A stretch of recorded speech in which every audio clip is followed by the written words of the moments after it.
안녕하세요. 사연 읽어주는 남녀입니다. 오늘도 와주셔서 감사드리며 그럼 오늘의 사연 바로 시작하겠습니다. 안녕하세요. 저는 우리나라에서 내노라 하는 유명 백화점 상품 기획부에서 일하는 30대 여성입니다. 저는 2년 전 같은 부서였던 남자와 사내 연애 후에 결혼했었어요. 그 결혼이 뭔가 잘못됐다는 걸 깨달은 건 결혼 2달 차가 된 무렵이었습니다. 여느 커플과 다르지 않는 평범한 연애 끝에 한 결혼은 결코 평범하지 못했던 거예요. 결혼 전부터 시어머니께서 다른 분들과 다르다는 것은 짐작했었어요. 자기 주장도 강하시고 목소리도 커서 주변 사람들이 본인과 다른 의견을 내는 것을 두고 보지 못하는 분이셨거든요. 결혼 준비를 할 때 한복 색깔 문제로 처음 갈등이 있었을 때부터 알아봤었습니다. 보통은 신부 측 혼주는 분홍색 계열, 신랑 측 혼주는 푸른색 계열의 한복을 입잖아요. 그런데 시어머니께서는 곧 죽어도 붉은색이 가장 잘 받는다면서 붉은색 치마와 저고리를 고집하신 겁니다. 어차피 결혼식도 전통 다 무시하고 입맛에 따라 바꿔 하는 건데 한복 색깔이 뭐가 그렇게 중요해요? 물론 한복 색깔이 그렇게 중요하지 않을 수는 있지만 괜히 애들 결혼식에 혼주가 튀는 건 그다지 좋아 보이진 않을 것 같아서 그래요. 정 그러시면 저고리만 붉은 걸로 하시고 아래는 쥐색 계열로 하시는 게 어때요? 어차피 돈 주고 빌리는 건데 내가 입기 싫은 색깔 입을 필요 없잖아요. 사돈도 입고 싶은 거 입으세요. 그래. 사돈은 이렇게 쨍한 푸른색 계열이 더 잘 어울리는데 저 빨간색 입고 사돈 파란색 입으면 태극기 갖고 보기 좋겠네요. 사실 저도 굳이 한복 색깔에 의미를 둘 필요 없이 두 분 원하시는 대로 하셨으면 했어요. 하지만 시어머니께서 고르신 한복은 대여 업체 측에서도 좀 난처해야 할 만큼 혼주 한복은 아니었거든요. 어머님께서 위아래로 새빨간 한복을 고집하시는데 무슨 영의 정도 아니고 저게 뭔가 싶었습니다. 다른 것도 아니고 한복 문제로 실랑이를 벌이는 게 싫어 그냥 어머님 입고 싶은 대로 하시라고 했었어요.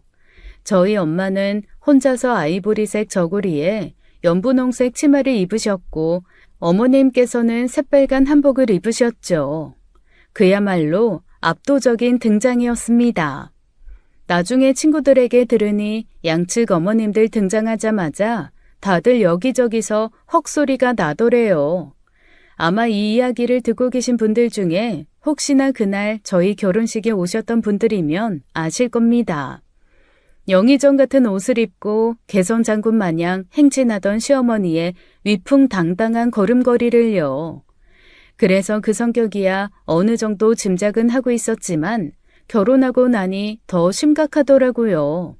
만날 때 한마디 하시는 거야 어떻게든 걸러들으면 그만이었는데 문제는 남편이었어요. 한창 바쁜 일을 끝내고 꿈같이 달콤한 주말을 기다렸던 어느 날 밤이었습니다. 아, 드디어 자유다. 기획 전에 신상 론칭까지 정말 지겨웠다. 해방이야. 그렇게 좋아? 하긴 이번에 해줄 네가 맡은 일이 좀 많긴 했지. 그러니까 죄다 나한테 일이 몰려오냐고. 주말에는 그냥 죽은 듯이 잘래. 아무 데도 안 가고 밥도 안 먹고 그동안 못 잔 잠 다 몰아서 잘 거야. 주말에? 아유, 안 되는데. 엄마랑 물회 먹기로 했어. 물회? 그럼 나한테 미리 말을 해야지. 말도 없이 알겠다고 말씀드린 거야? 나는 너 바쁜 일도 끝났겠다. 뭐 당연히 될 거라고 생각했지. 그래도 말은 해줘야지. 아, 몰라. 나 진짜 힘도 없고 피곤해 죽겠어. 그냥 너만 갔다 와. 나만? 아유, 어떻게 그래. 결혼했으면 부부가 일심동체인데 같이 가. 가서 밥만 먹고 오자.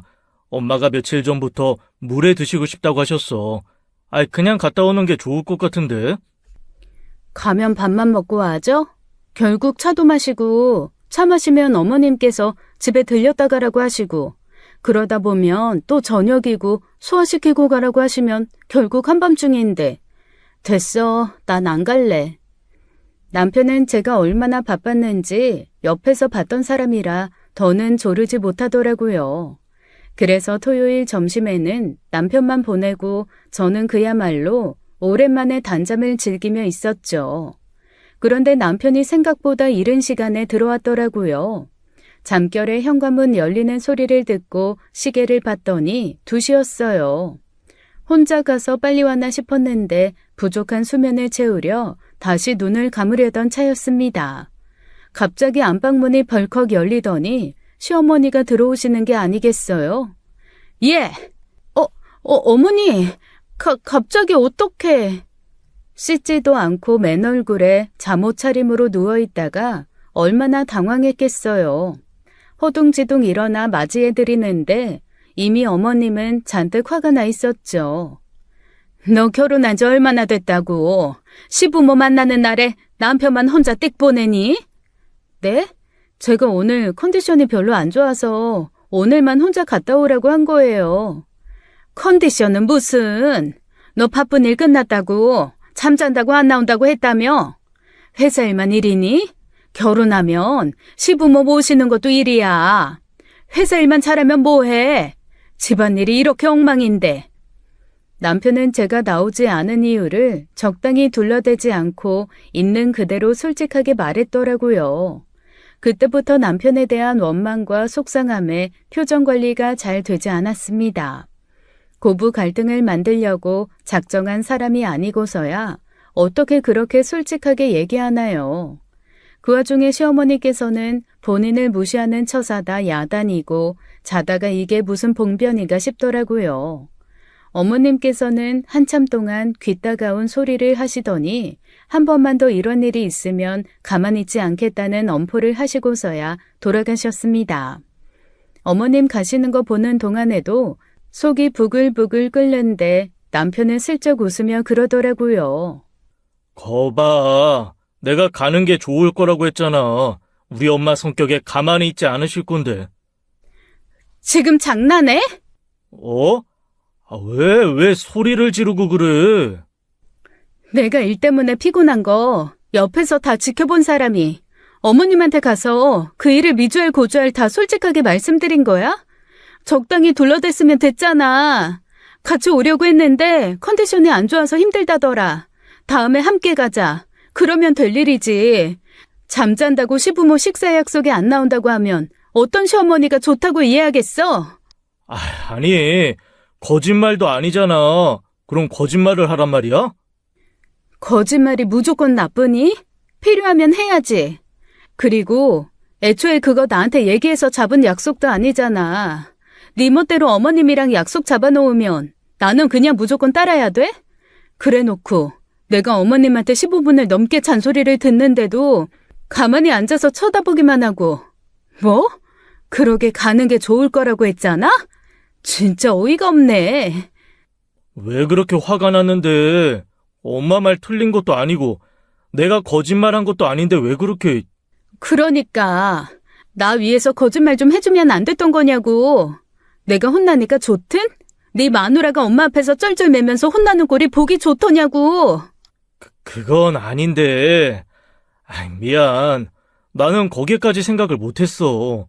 그냥 엄마가 하는 말도 틀린 게 아니니까 엄마가 그렇게 말하면 너도 나중에 같이 갈 거라고 생각해서. 아, 진짜. 너 이거 진짜 최악의 행동이야. 회사 가서 동기들한테도 다 물어봐. 너가 거짓말 안 하고 솔직해서 잘한 짓인지. 나는 이걸 가르쳐줘야 한다는 것 자체가 이해가 안 된다.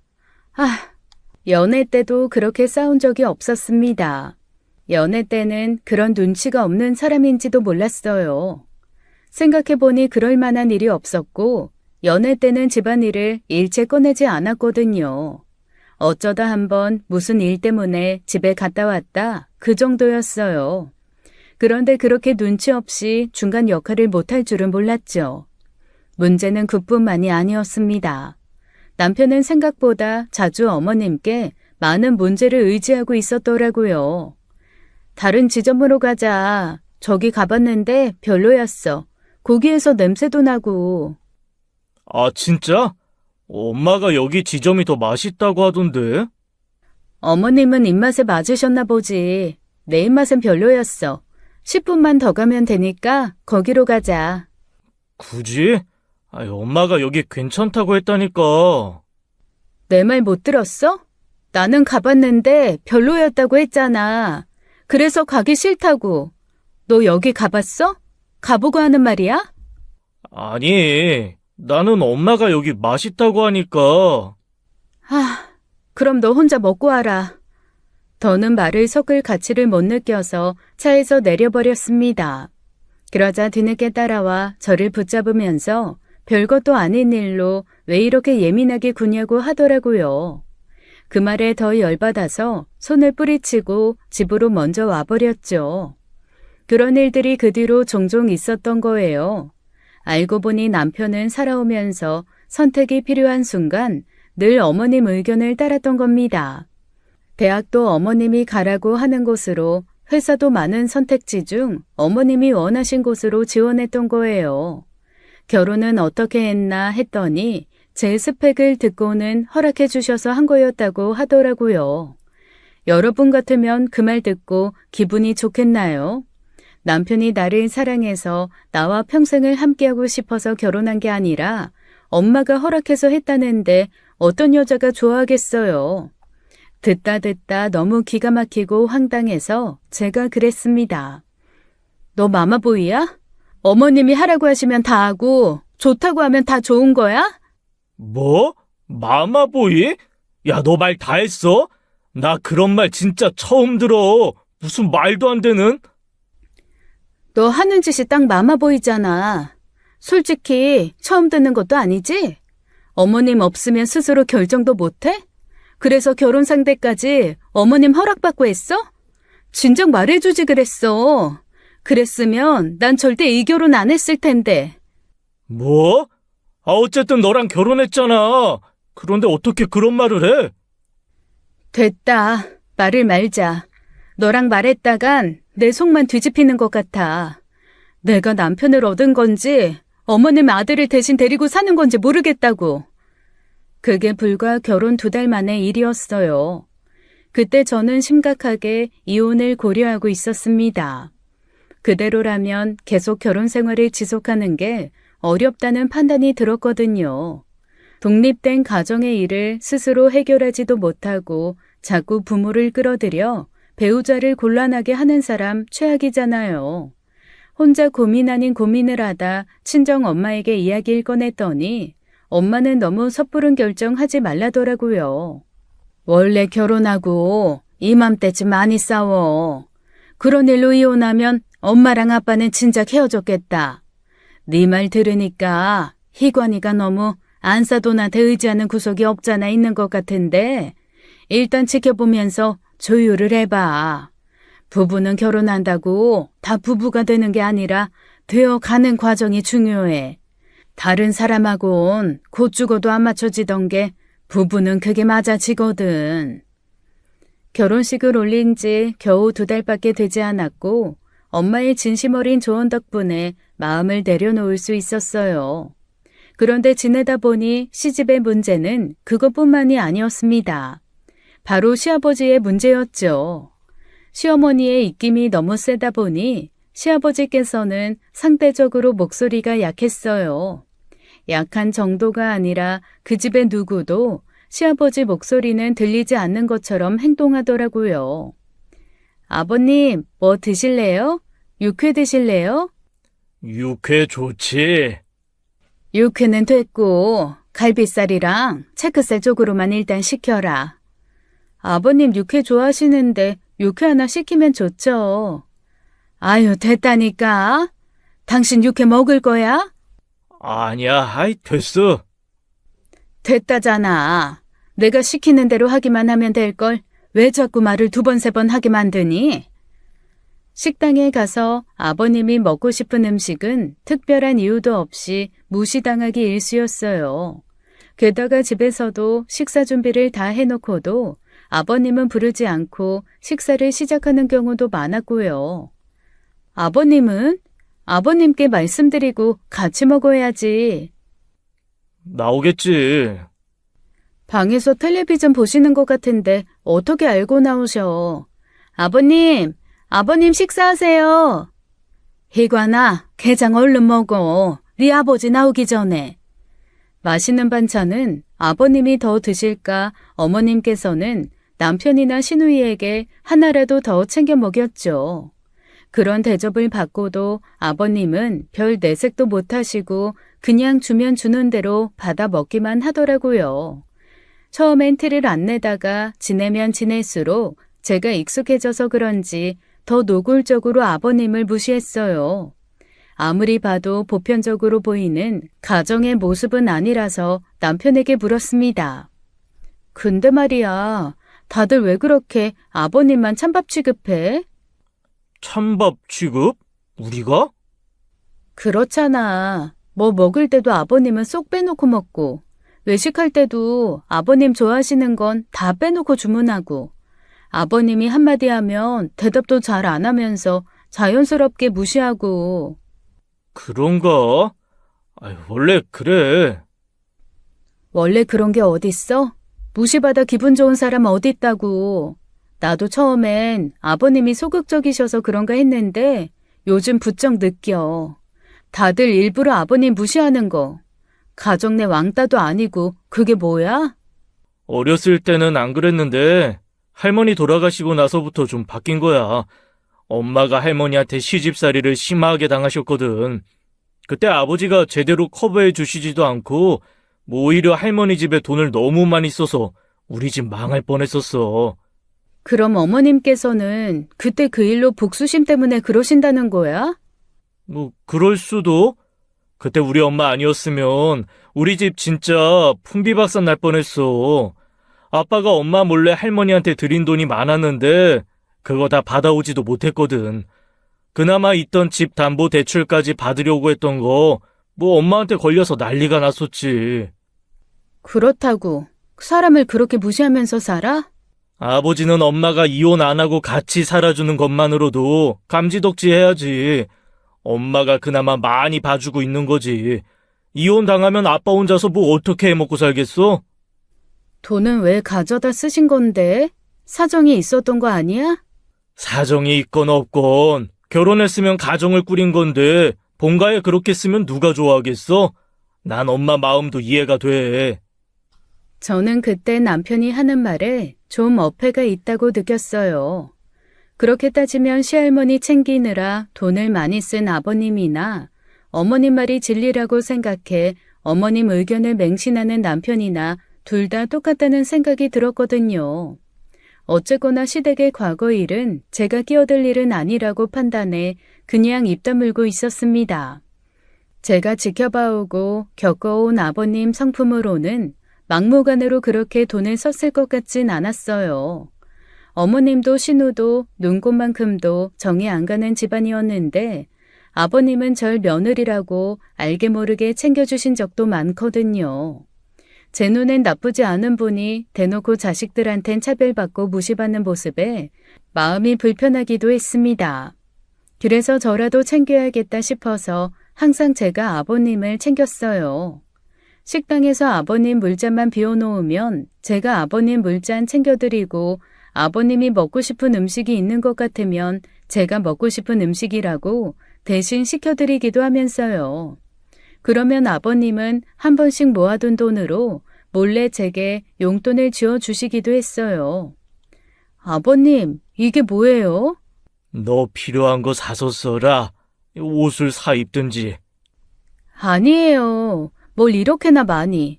저 돈 있어요. 네가 돈이 없어 보여주는 거 아니야. 그냥 고마워 그런다. 제가 뭘 했다고. 그러면 시아버님께서는 그저 제 어깨를 툭툭 두어 번 두드리고 들어가 버리셨어요. 뵐 때마다 참 안 되고 불쌍한 분이시다 그런 생각이 들더라고요. 그런데 우연한 기회에 아버님이 할머님 댁에 가져다 썼다는 돈이 장애가 있는 동생분을 위해 쓴 돈이라는 걸 알게 된 거예요. 작은 아버님께서는 어렸을 때 사고로 하반신 마비가 되셔서 아버님께서 돈을 벌어 지원을 했던 모양이더라고요. 그런데 결혼 후 작은 아버님께서 낙상사고로 아예 몸져 눕게 되면서 간병비도 많이 필요했답니다. 별 수 없이 모아둔 돈을 동생을 위해 쓴 건데 그걸로 어머님께서 시댁을 뒤집어 엎은 모양이었어요. 물론 어머님 마음은 어느 정도 이해는 되지만 그렇다고 아픈 동생 나몰라라 하면서 내 가정만 지킬 수도 없는 노릇이잖아요. 쓸데없이 도박이나 주식으로 돈을 날린 것도 아니고 동생 때문에 어쩔 수 없이 쓴 돈인데 그걸로 평생에 걸쳐 복수하듯 무시한다는 게 도무지 이해가 되지 않았습니다. 지금은 할머님도 작은 아버님도 돌아가시고 안 계세요. 그게 남편이 16살 때 일이었는데 그때부터 어머님께서 노골적으로 아버님을 무시하기 시작한 것이죠. 그러니 그걸 보고 자란 자식들도 똑같이 아버님을 무시하기 시작한 거예요. 평소에도 좀 너무하다 싶지만 한 번씩 정말 해도 너무한다 화가 날 때도 있었습니다. 추석에 시댁 식구들과 식사 약속을 잡아놓고 제가 급한 회사 업무 때문에 따로 움직인 날이었어요. 일을 해결하고 약속 장소로 나가보니 어머님과 남편 그리고 신우부부는 한우를 구워 먹고 있더라고요. 그런데 아버님은 보이지 않아서 물었습니다. 아버님은? 아, 맞다. 엄마, 아버지는? 집에 있겠지. 아버님께는 말씀 안 드린 거예요? 아휴, 날도 더운데 그 양반이랑 내가 말까지 섞어야겠니? 됐고 가서 상추 좀 더 가져와라. 어머님, 아무리 그래도 그렇지 추석이잖아요. 가족들 다 같이 모여서 밥 먹는 자리에 아버님만 쏙 빼놓다뇨. 여기 안 오면 뭐 굶는 것도 아니고 집에 먹을 거 천지인데 배고프면 알아서 차려 먹겠지. 넌 무슨 네 시애비가 7살짜리 앤 줄 아니? 그래, 혜주야. 뭐 아빠는 알아서 먹을 거니까 신경 쓰지 말고 너도 얼른 먹어. 여보, 여기 꽃등심 되게 부드럽지 않아? 어머님, 아버님 모시고 또 올까? 저는 그때 아버님은 아랑곳하지 않고 자기 입에 구운 고기 우겨넣기 바쁜 사람들을 보면서 정내미가 떨어졌습니다. 그래서 그 자리에서 박차고 나와버렸어요. 식육식당이라 나오는 길에 가장 좋은 고기 사가지고 시댁으로 갔죠. 갔더니 아버님께서 혼자 거실에서 텔레비전을 보고 계시더라고요. 아버님, 뭐 하세요? 식사하셨어요? 생각이 없어서. 아, 근데 어쩐 일이야? 밥 먹으러 안 갔어? 아버님, 알고 계셨어요? 명절이라 그런지 사람들이 너무 많이 나왔더라고요. 식당에 갔더니 너무 사람도 많고 정신없어서 전 그냥 나왔어요. 대신 고기 사왔는데 제가 식사 차려드릴게요. 잠시만 기다리세요. 저는 됐다는 아버님의 만류에도 바쁘게 고기를 굽고 밥을 해 냉장고에 있던 반찬과 함께 내어드렸습니다. 이 집 고기가 부드럽고 참 맛있대요. 드셔보세요. 고맙다.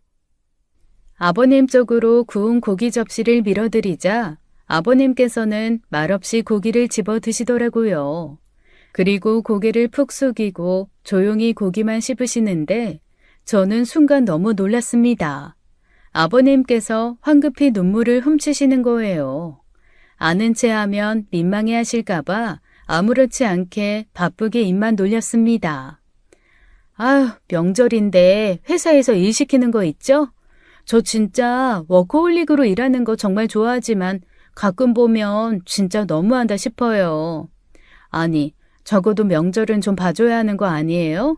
급한 일이라고 해서 가보면 또 그렇게 급하게 처리할 일도 아니에요. 그러면 얼마나 약이 오르게요.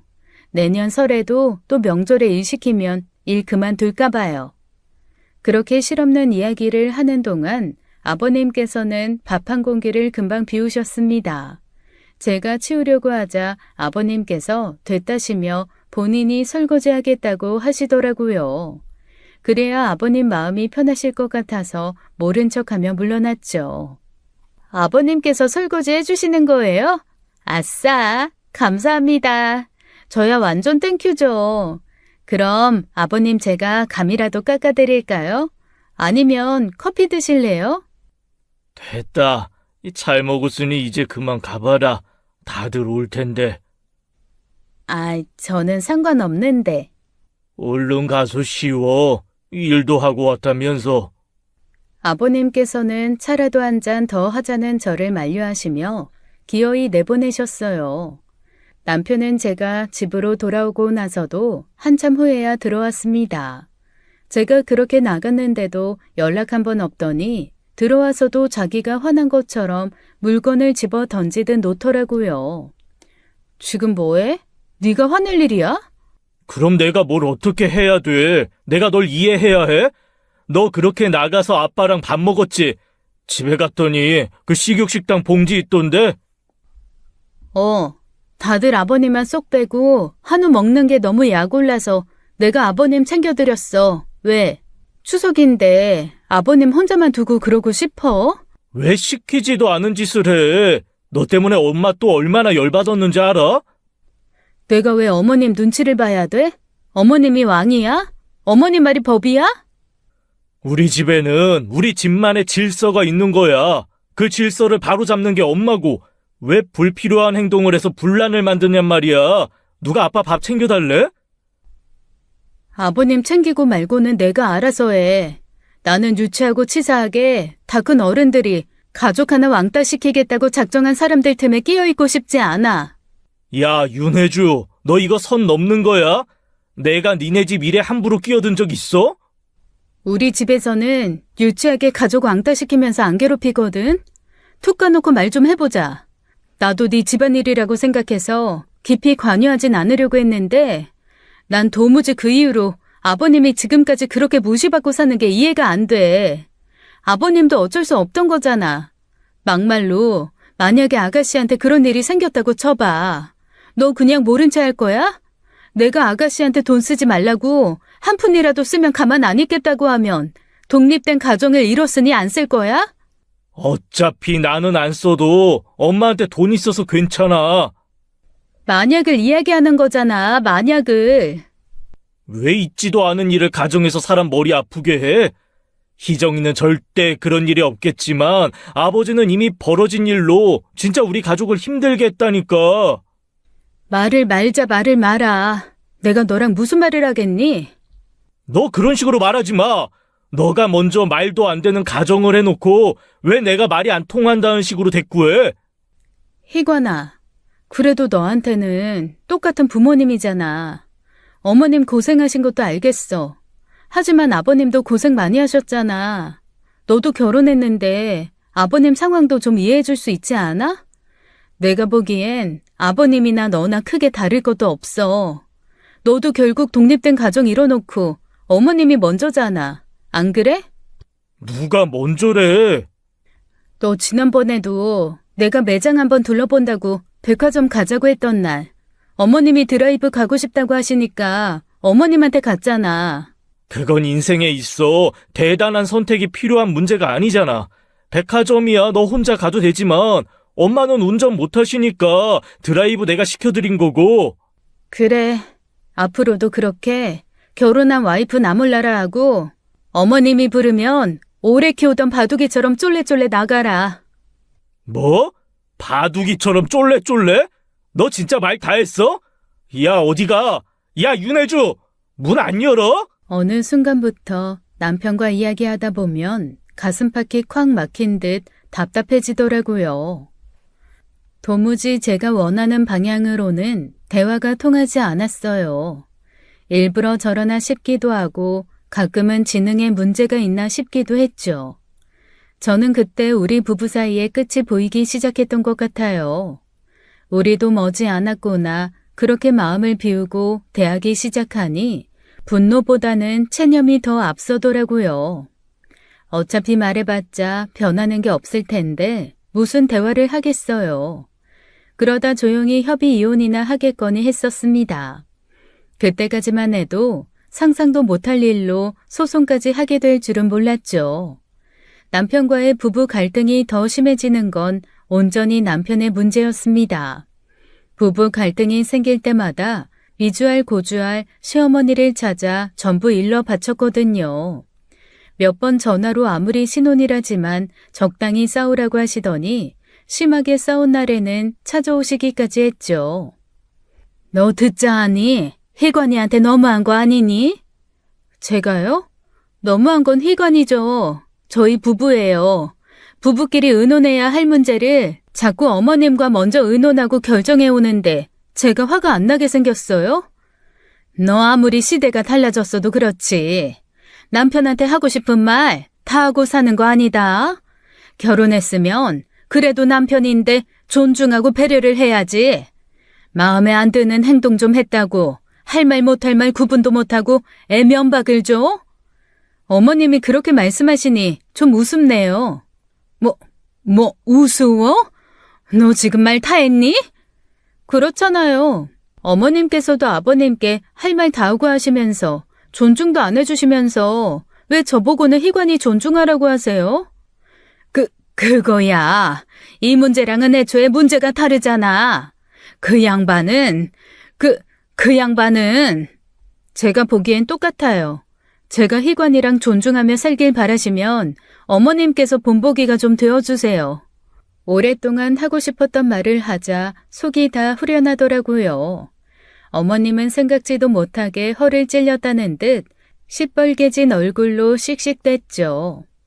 그때부터 사실상 전쟁이 시작된 거예요.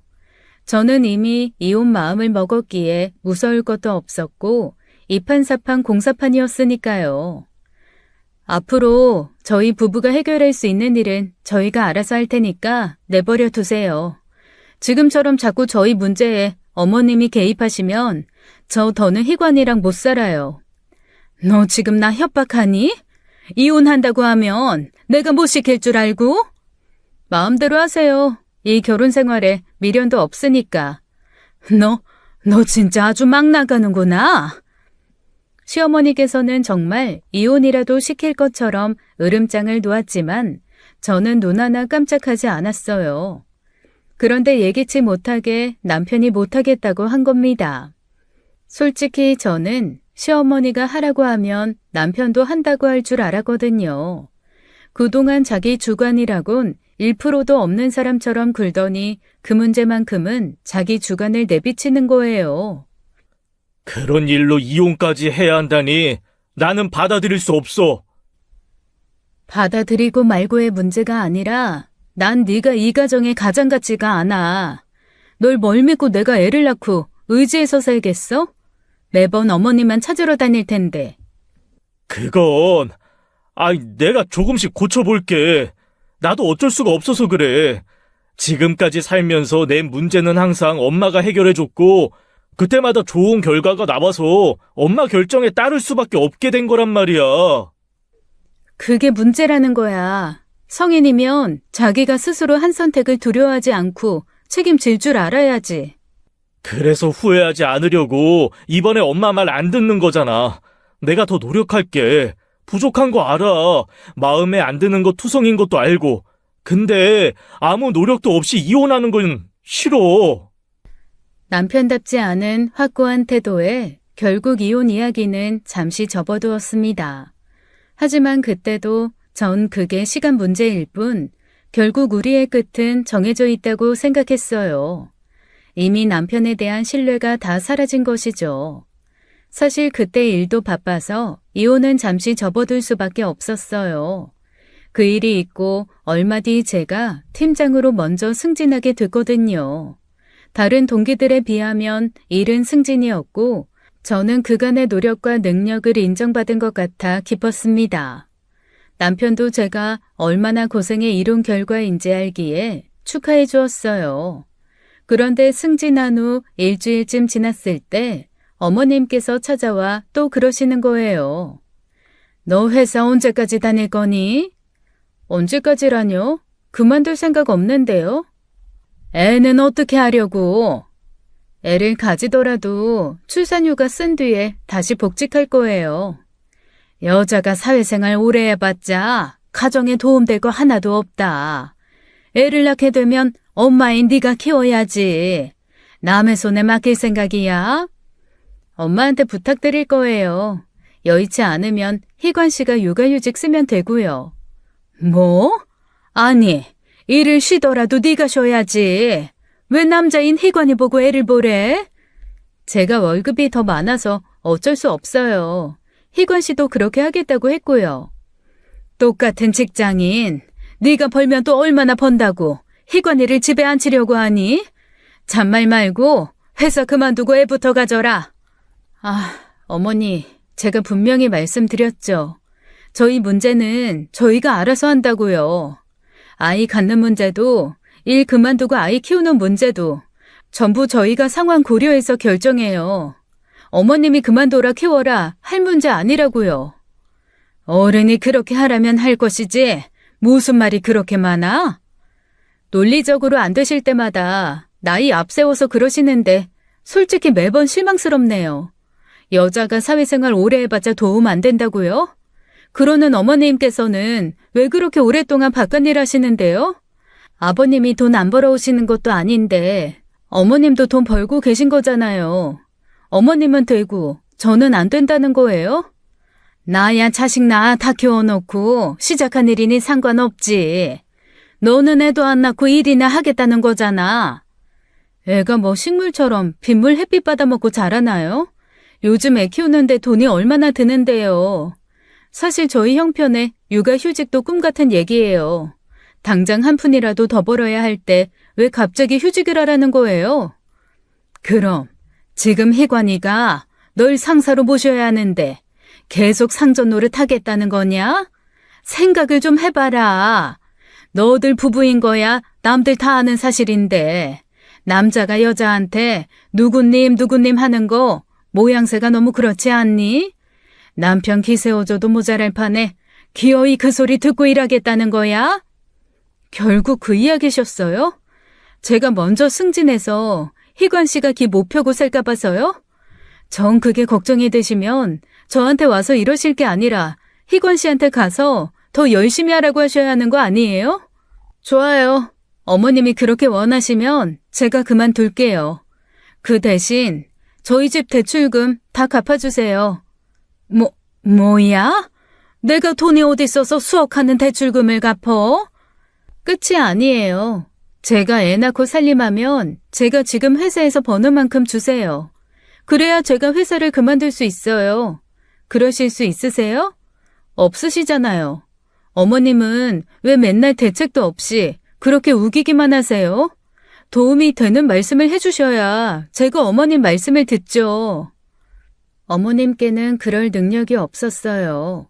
그러니 제가 그렇게 이야기했을 때 그렇게 계산적으로 굴어 정 떨어진다는 소리나 하고 가셨겠죠. 남편에게도 똑같이 물었습니다. 어머님 말대로 저 상사로 모시기 싫어서 일 그만두길 바라냐고요. 그랬더니 남편이 우물쭈물하며 제대로 대답을 못하더라고요. 하지만 남편도 누구보다도 잘 알고 있었습니다. 아이 문제가 생기면 결국 맞벌이가 더 필요하다는 사실을요. 자기 벌이로는 감당하기 힘들고 저처럼 앞으로 승진할 거란 보장도 없었거든요. 결국 자기가 어머님께 잘 말씀드린다고 대신 사과하더라고요. 남편은 사과할 일이라고 생각했겠지만 저는 사과 받을 생각도 없었습니다. 남편과 이혼을 염두하고 있는 마당에 애를 갖는 건 애초에 상상도 안 했으니까요. 그러니 승진 문제는 제쳐놓고 아이를 위해서라도 일을 그만두라는 어머님 말씀은 절대 받아들일 수가 없었죠. 그러던 어느 날이었습니다. 남편보다 일찍 이부자리에 들어 잠이 들려고 하는데 남편이 다가와 몸에 손을 대더라고요. 하지마, 피곤해. 우리 요즘 좀 뜸했잖아. 싫다는데도 남편은 은근슬쩍 제 옷 속으로 손을 넣었죠. 그런데 남편이 갑자기 그러는 거예요. 근데 역시 애를 갖는 게 좋을 것 같아. 아이 문제는 일단 내년에 다시 생각해보기로 했잖아. 아이, 그게 아니라 가슴 말이야. 애 가지면 가슴이 더 커진다잖아. 지금보다 이만큼 더 커지려나? 뭐? 지금 내 가슴 작다고 애 같자는 거야? 그게 아니라, 그냥 뭐 겸사겸사. 우리 엄마도 그랬거든. 지금 엄마 가슴이 딱 이만한데, 원래는 더 작았대. 우리 가지고 나서 젖 먹이고 그러니까 커지더니, 나이 드니까 더 커진 것 같기도 하고, 우리 엄마가 이상한 건가? 너 지금 무슨 말을 하는 거야? 미쳤어? 지금 내 가슴이랑 어머님 가슴 비교하고 있는 거야? 그게 아니라, 화내라고 한 말은 아닌데.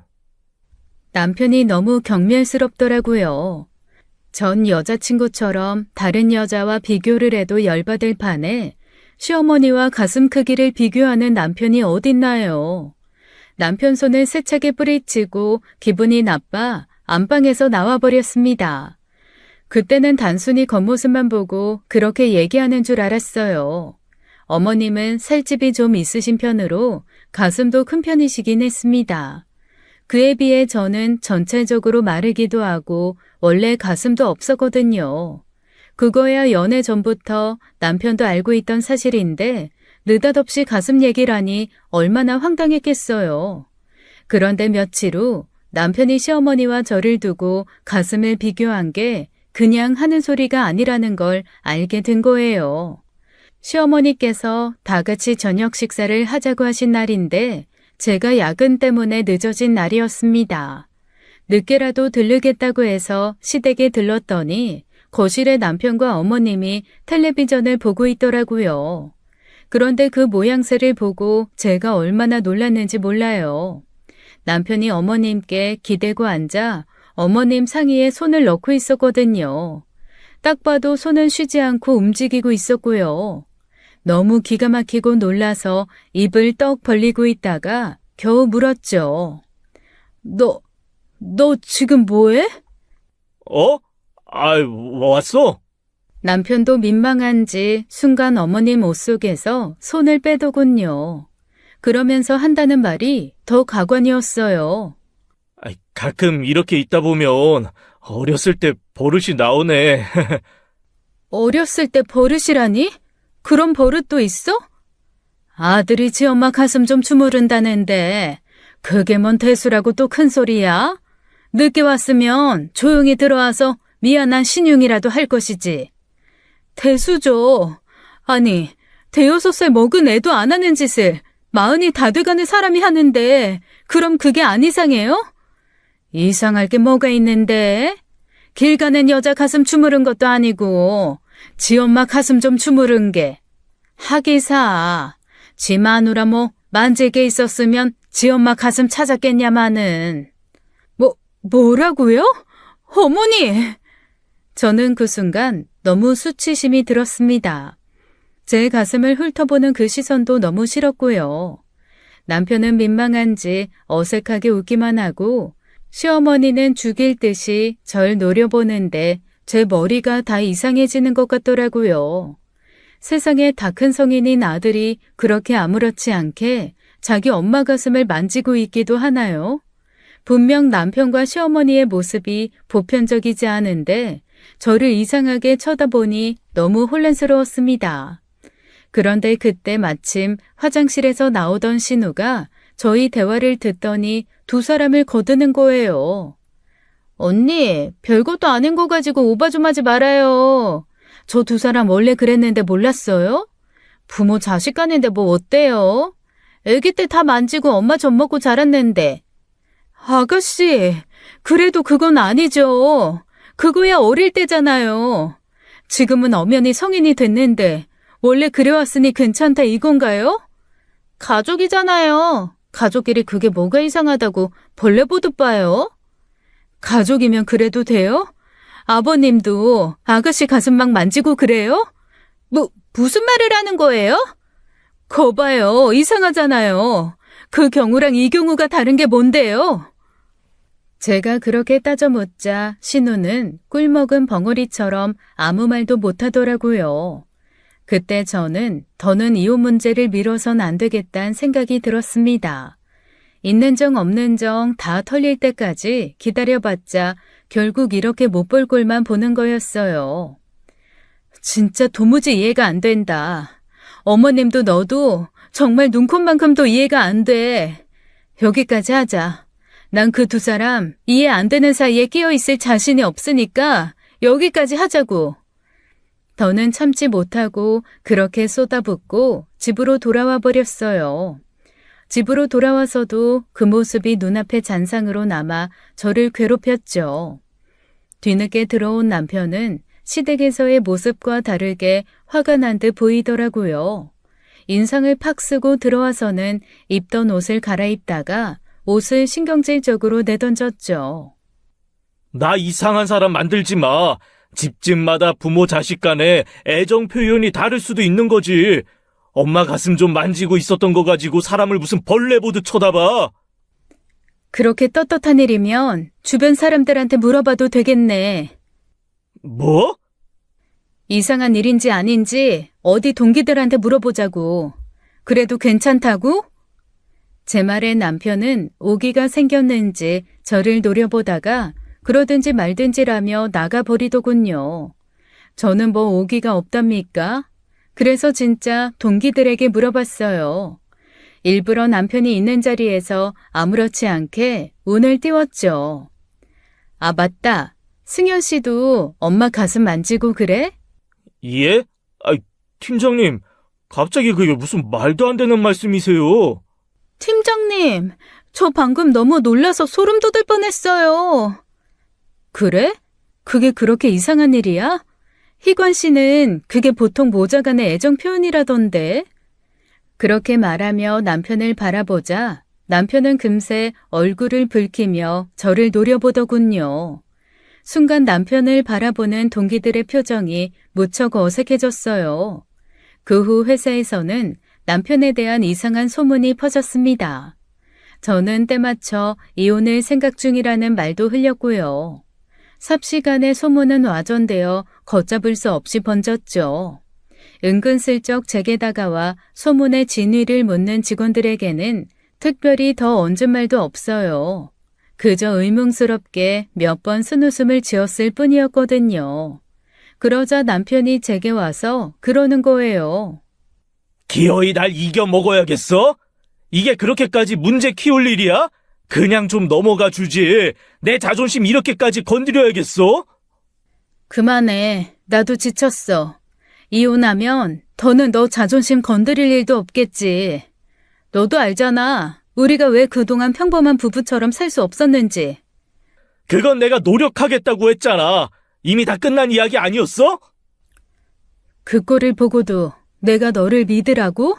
하, 지나가던 개를 믿지. 설사 네가 어렸을 때부터 친근감 있게 해오던 행동이라고 할지라도 내가 이상하게 생각한다는 걸 알았을 때 바로 고치겠다고 했었어야 해.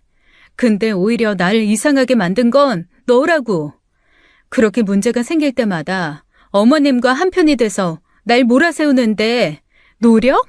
대체 네가 한 노력이 뭔데? 난 할 수 있을 만큼 했어. 이혼? 절대 못해.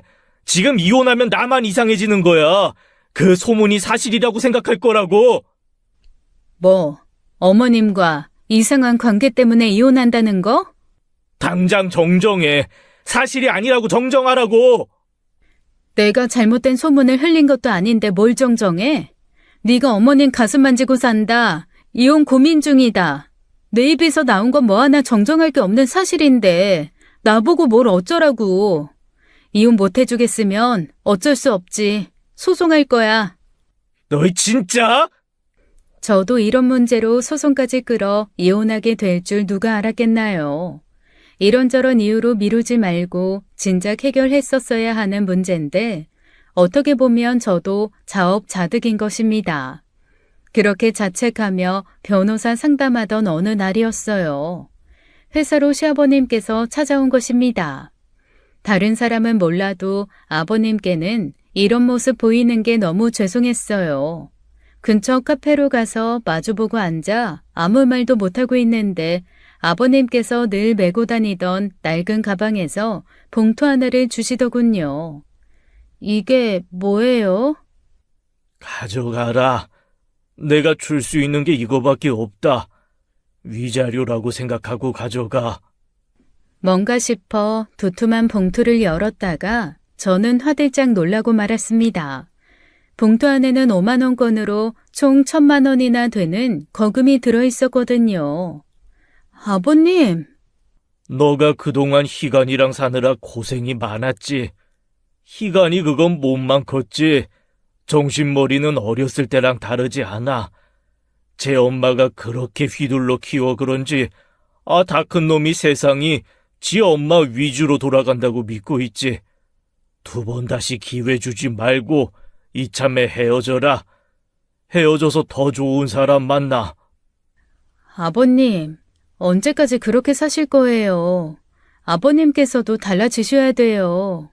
어쩔 수 없는 가족 일 때문에 언제까지 그 사람들한테 죄인처럼 그러고 살 거예요. 차라리 혼자 살면 혼자 살았지. 그런 수모 당하면서 살지 마세요. 실은 나도 고민 중이야.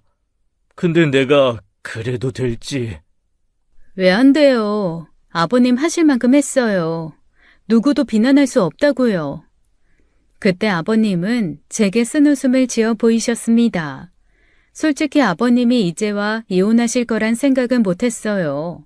그러기엔 너무 많은 시간이 흘러버렸잖아요. 용기도 때가 있다고 생각했었는데 아버님께서 큰 용기를 내신 모양이더라고요. 며칠 후 난리가 났다는 동료의 말에 무슨 일인가 싶어 나가보니 회사 로비에 어머님께서 찾아와 난동을 부리고 있더라고요. 윤혜주! 당장 나오라고 해! 야! 윤혜주! 아들 이혼당하고 평생을 죄인처럼 당해주던 남편한테 본인도 이혼당하게 됐으니 제정신이 아닐 만도 했어요. 저를 찾아와 저를 개망신 주려고 작심했겠지만 실상 망신당하는 쪽은 제가 아니라 남편이었죠. 저는 그 상황이 기가 막히고 우습기만 하더라고요. 그래. 너 잘 왔다. 너 미쳤니? 미치지 않고서야 감히 내 아들한테 이혼 소송을 해? 그리고 그 양반한테 헛소리 짓거린 것도 너지? 그러지 않고서야 쥐 죽은 듯 살던 그 양반이 대뜸 이혼하자고 할 리가 없지. 너 어떻게 책임질 거야? 우리 집안 풍비박산 만든 책임 어떻게 질 거냐고? 제가 하고 싶은 말을 왜 어머님께서 하세요? 제 인생을 어머님께서 책임지신다고 해도 모자랄 판에 제가 왜 어머님 집안을 책임져요? 당연하지. 이게 누구 탓인데. 이게 다 네 탓 아니야. 그러니까 이게 어떻게 제 탓이냐고요. 어머님이 아드님을 품 안에서 내보내지 못해서 시작된 일 아니에요? 아버님 일도 두 분이서 알아서 하셔야지. 제가 무슨 상관이 있다고 저한테 그러세요? 니년이 시작했으니까 그렇잖아. 니년이요? 말 조심하세요. 지금 누구 보고 년이라고 하는 거예요? 어머님 아들 인생 망치는 거 어머님 탓이에요. 어머님이 이 일의 원흉이라고요. 급기야 욕설까지 내뱉는 어머님의 행동에 저는 참을 수가 없었습니다. 어차피 이혼 소송까지 시작한 마당에 제가 어머님께 예의 차릴 필요는 없잖아요. 그래서 버럭 소리를 내지르며 따져 물었거든요. 그러자 갑자기 남편이 불쑥 나타나 그러는 겁니다. 적당히 못해? 우리 엄마한테 무슨 짓이야? 남편이 우리 엄마라며 시어머니 편을 들고 나서자 갑자기 주변에서 구경하던 회사 사람들이 술렁이기 시작했습니다. 지금 생각해보면 확실히 지능 문제가 아니었나 싶어요. 그 상황에서 우리 엄마라며 어머님 편 들면 자기한테 좋을 게 뭐가 있겠어요. 안 그래도 회사에 안 좋은 소문이 파다하고 좋게 봐줘야 마마보이로 끝날 일인데요. 헐, 대박. 우리 엄마래. 지금 이게 윤 팀장님이 잘못한 거라고? 엄마 쭈쭈 더 먹고 와야 할 사람이 회사에 다 나오네. 남편의 얼굴은 금세 새빨개졌고 여기저기서 저러니 이혼을 당할 수밖에 없다. 소문이 사실인가 보다라는 말이 흘러나왔습니다. 결국 남편은 시어머니를 데리고 회사 밖으로 나가버렸어요. 그야말로 소문의 쐐기를 받고 완벽한 백기를 든 행동을 보여준 것이죠. 그 다음날 남편은 바로 연차와 병가를 연달아 쓰며 회사를 빠지기 시작했습니다. 이미 시어머니 문제로 이혼한다는 사실이 기정사실로 됐고 결국 사직서를 쓰더군요. 하지만 저의 온전한 승리라고 할 수도 없었어요. 결국 그 소문의 중심에는 저도 함께 있었으니까요. 엄마도 굳이 그렇게까지 제 얼굴에 먹칠을 해가며 이혼했어야 하냐고 아쉬워했지만 하지만 그렇게 하지 않으면 이혼 소송 기간이 더 길어졌을 거예요. 게다가 원치 않게도 회사에서 매일같이 전 남편을 만났어야 할 테고요.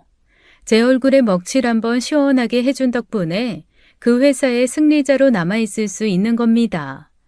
후에 차장님께서 회식 자리에 오셔서 그러더라고요. 가만 보면 윤 팀장은 그 배짱 하나가 참 대단해. 남들은 섣불리 하기 힘든 일을 고민도 없이 해버린다니까. 그리고 일 처리도 시원시원하고 거침없지. 난 윤 팀장이 잘못했다고 생각하지 않아. 앞으로도 응원한다고. 그 후로 저는 한동안 주변 동료들에게 응원을 받았습니다. 그리고 모든 일이 정리된 지금 무성한 소문의 주인공에서 겨우 벗어난 상황이죠. 아버님께서도 이혼 후 고향으로 내려가게 됐다는 연락을 하셨었어요. 게다가 뜻밖의 말도 들었죠. 희간 엄마가 울더라. 그냥 좀 살면 안 되겠냐고. 어머님께서요? 설마요. 나도 보면서도 꿈을 꾸나 했어. 아니면 뭘 잘못 먹었나 싶었지. 분명한 건 내가 희간 엄마 우는 걸 보면서 마음이 동하지 않았다는 거다. 얼른 그냥 벗어나고만 싶었지. 잘하셨어요. 솔직히 어머님이 아버님 위해서 흘린 눈물도 아니실 텐데요. 여러모로 고맙다, 혜주야. 짧은 인연이었다만 죽기 전에 가장 고마운 사람 하나 꼽으라면 네 생각이 날 것 같다. 그 연락을 마지막으로 연락이 끊겼지만 큰 용기를 내신 만큼 앞으로는 더 행복해지시리라 믿습니다. 지금의 저처럼요. 결혼 전 상대의 모든 치부를 알 수만 있다면 세상의 이혼율이 뚝 떨어질 겁니다. 사람 속을 알기가 그렇게 어려워요. 연애할 때는 그 모습을 다 숨기고 살다가 결혼 후 본 모습을 드러내는 것도 이해가 안 갑니다. 결혼이 끝이 아닌데 말이에요. 평생 혼자 살 생각은 아닌지라 앞으로 재혼의 가능성도 있겠지만 전보다는 더 신중하려고 해요. 특히 엄마 가슴이나 주무르는 마마보이라면 억만금을 가진 재산가래도 마다해야겠죠. 지금까지 사연 읽어주는 남녀였습니다. 끝까지 시청해주신 여러분 감사드리며 저희는 다음 사연으로 돌아올게요. 감사합니다.